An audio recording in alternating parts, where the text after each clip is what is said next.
I want to talk to you about the baptism of the Holy Spirit and speaking of tongues. It is very much evident that once you receive the baptism of the Holy Spirit manifests in you through the gift of tongues.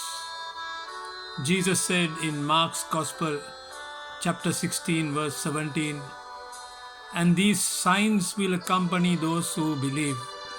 In my name they will drive out demons. They will speak in new tongues." So Jesus said that this is a sign for those who believe.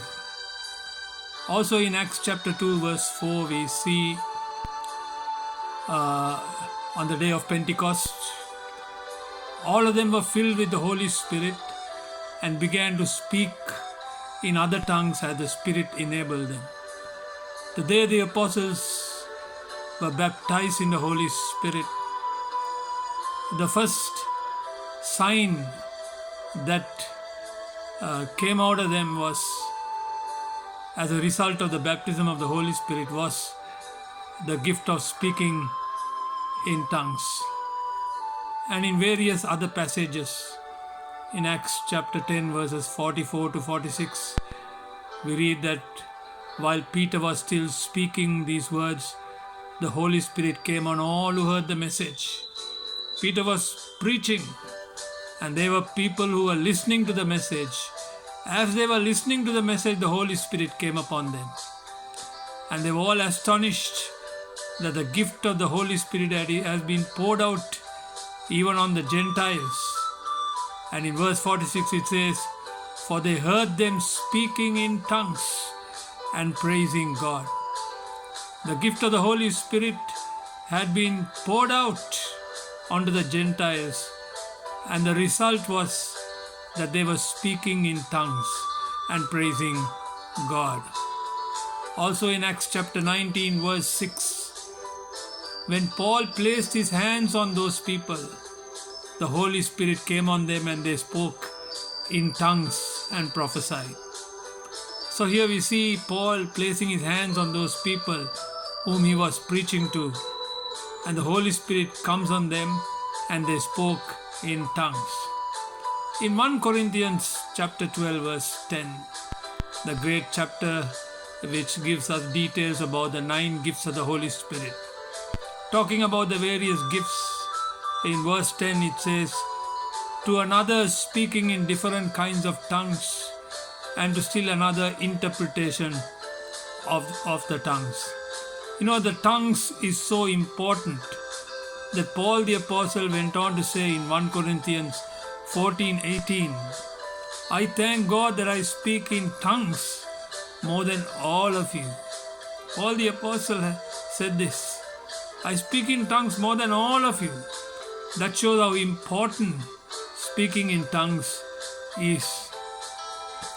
1 Corinthians 12:28 says this, "And God has placed in the church first of all apostles, second prophets, third teachers, then miracles, then gifts of healing, of helping, of guidance, and different kinds of tongues." Notice it said different kinds of tongues. The King James Version says diversity of tongues. What is the diversity of tongues? What do you mean by different kinds of tongues? I believe there are 3 different kinds of tongues.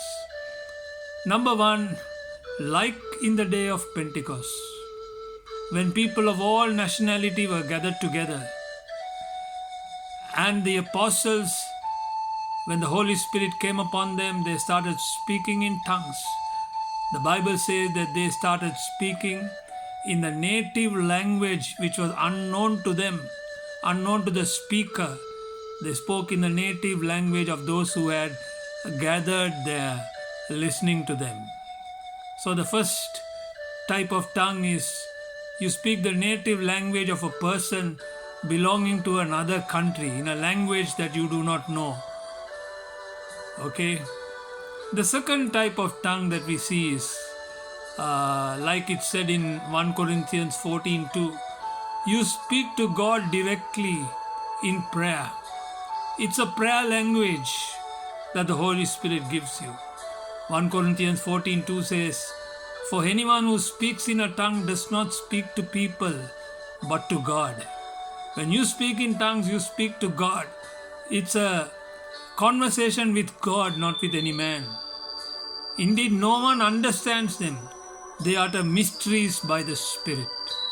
You utter mysteries by the Spirit when you speak in tongues to God. It's an angelic tongue. Nobody knows what it is, only God understands that. And you, without your own knowledge, you speak great mysteries with God. What a tremendous experience that is, to be speaking mysteries with God in an unknown heavenly language. The third thing is, you speak in tongues and someone interprets, which is a message to somebody else in the congregation. So these are the three types of tongues, I believe. One is you speak, when the Spirit enables you, you speak in the native language of a foreigner. Number two, you speak to God in prayer, uttering mysteries in the Spirit which no man understands. Number three, you speak in tongues and then either you or someone else interprets, which is always a message for somebody else in the congregation. So we have to long. The secret to be baptized in the Holy Spirit is thirst. That's what Jesus cried out in John chapter 7, if any man thirsts. So if you really thirst for this, God will baptize you with the Holy Spirit. I will leave you with this. 1 Corinthians 14:4 says, anyone who speaks in a tongue edifies themselves. Wow! When you speak in tongues, you keep edifying or building up your spirit man. Are you struggling with fleshly desires which you are unable to overcome? Speak in tongues at least for an hour a day, and you will find your spiritual life enriched, strengthened, and you may be able to overcome these physical weaknesses that you have. My friend, keep that in mind. A man who speaks in tongues edifies himself. May God bless you.